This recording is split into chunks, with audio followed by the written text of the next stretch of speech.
তিনি মারা গেছেন বলে আমরা এই কথাগুলো বলছি তা নয়, এটা একটা বাস্তব সত্য কথা।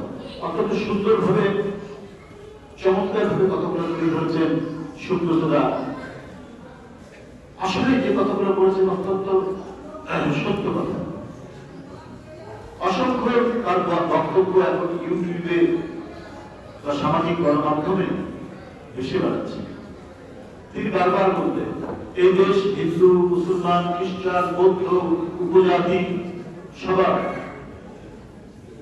এটা আমরা এমন এক দেশে বাস করছি, আমাদের রাজনৈতিক দল, আমরা আমাদের এমন একটি রাজনৈতিক দল করি, আমাদের রাজনৈতিক দর্শন হচ্ছে প্রত্যেকটি মানুষের ঠাঁই, প্রত্যেকটি মানুষের ঠিকানা, প্রত্যেকটি মানুষের আশ্রয়।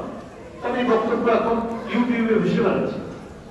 কি অসাধারণ অসাম্প্রদায়িক একজন নারী। একদিকে যেমন তিনি ধর্মপ্রাণ,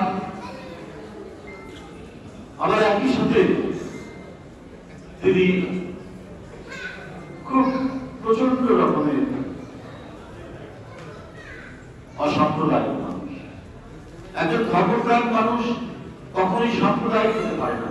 সত্যিকার অর্থে যদি সে তার ধর্মের মূল ভ্যালুস গুলোকে, মূল্যবোধ গুলোকে লালন পালন করে, কেউ কখনোই ভয়াবহ হিংসা বিদ্বেষ পোষণ করতে পারে না।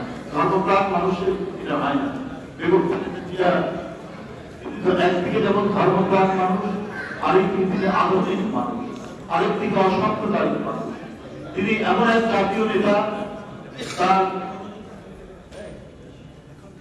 আশ্রয়ে প্রত্যেকটি ধর্মবর্ণের মানুষ তারা আশ্রয় পেত। তারা মনে করত তিনি তাদের একজন আশ্রয় ছায়া দেওয়া এক ব্যক্তিত্ব। তিনি আজ চলে গেলেন আমাদের মানে দীর্ঘদিন রোগের শোকে তিনি একেবারেই মানে গভীরতর অসুস্থ হয়ে পড়লেন, তারপর চলে গেলেন। তার চলে যাওয়া, তার এই মৃত্যু, আমি মনে করি এটি একটি হত্যাকাণ্ড। শেখাতে চান একজন মহিলা, তিনি হাঁটতে হাঁটতে গেলেন জেলখানার ভিতরে, ফিরে আসলেন একেবারেই অর্ধ লাশ হিসেবে, গুরুতর অসুস্থ হিসেবে। তার মানে জেলখানার ভিতরে তার ওষুধে, তার খাবারে নানাভাবে তার সাথে করা হয়েছে। তিনি যাতে ধীরে ধীরে ক্ষয়ে ক্ষয়ে তিনি নিঃশেষ হয়ে মৃত্যুর মধ্যে ধরে পড়েন, সেই ব্যবস্থাটাই সেদিন করা হয়েছে। তৎকালীন সরকারে যারা ছিলেন তারা সেই কাজটি করেছে। এই কারণে আমি বলি এটি একটি পরিকল্পিত হত্যাকাণ্ড। দেশের নেত্রী বেগম খালেদা জিয়া এই মৃত্যু, তাকে মৃত্যুর দিকে ফেলে দেওয়া হয়েছে চক্রান্ত করে, ষড়যন্ত্র। এইরকম যে কথা সুব্রতদা বলেছে, সজ্জন মানুষ, মৃদুভাষী মানুষ, স্বল্পভাষী মানুষ। আমরা দেখেছি কোন কোন রাজনীতিবিদ প্রচন্ড কটূক্তি করছেন তাকে, যারা যিনি তাকে প্রতিপক্ষ মনে করতেন, কটূক্তি করছেন, বাজে কথা বলছেন, নানাভাবে হেনস্থা করছেন। কিন্তু তার পাল্টা হিসেবে তিনি একটাও অসাধারণ কথা বলেননি। তার সাংস্কৃতিক উচ্চতা এত বেশি ছিল, এত উপরে ছিল যে সেখান থেকে তিনি কখনোই নেমে আসেননি সাধারণ স্তরে। নেমে এসে পাল্টা তিনি গুরুত্বপূর্ণ কথা বলেন। এটাই হচ্ছে বেগম খালেদা। সুতরাং তিনি যে দৃষ্টান্ত রেখে গেছেন, তিনি যে সততা, নিষ্ঠা এবং অঙ্গীকার। রাজনীতি মানে তো হচ্ছে, এখনকার মানুষ মনে করে যে যে ব্যক্তিটি কথায় কথায় বরখেলাপ করে কথা, সেই বড় রাজনীতি।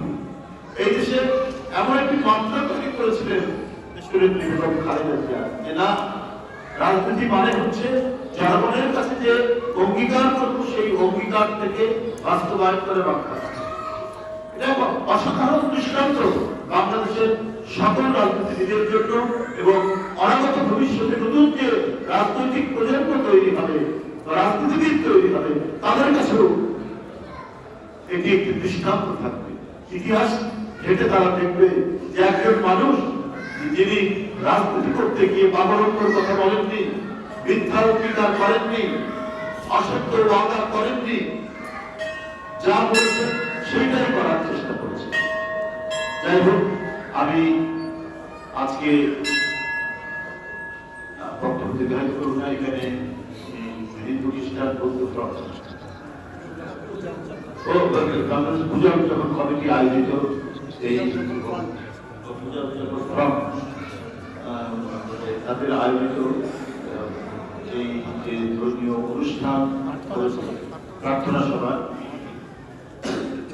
মহাযজ্ঞ হয়েছে, প্রার্থনা সভা যারা আয়োজন করেছেন, এই ফ্রন্টের যারা নেতৃত্ব দিচ্ছেন দীর্ঘদিন ধরে, বিশেষ করে আমার ভাতিজি এবং তার সাথে যারা যে শুরু করে আরো যারা আছে এখানে, আমি তাদের নাম বলেছি।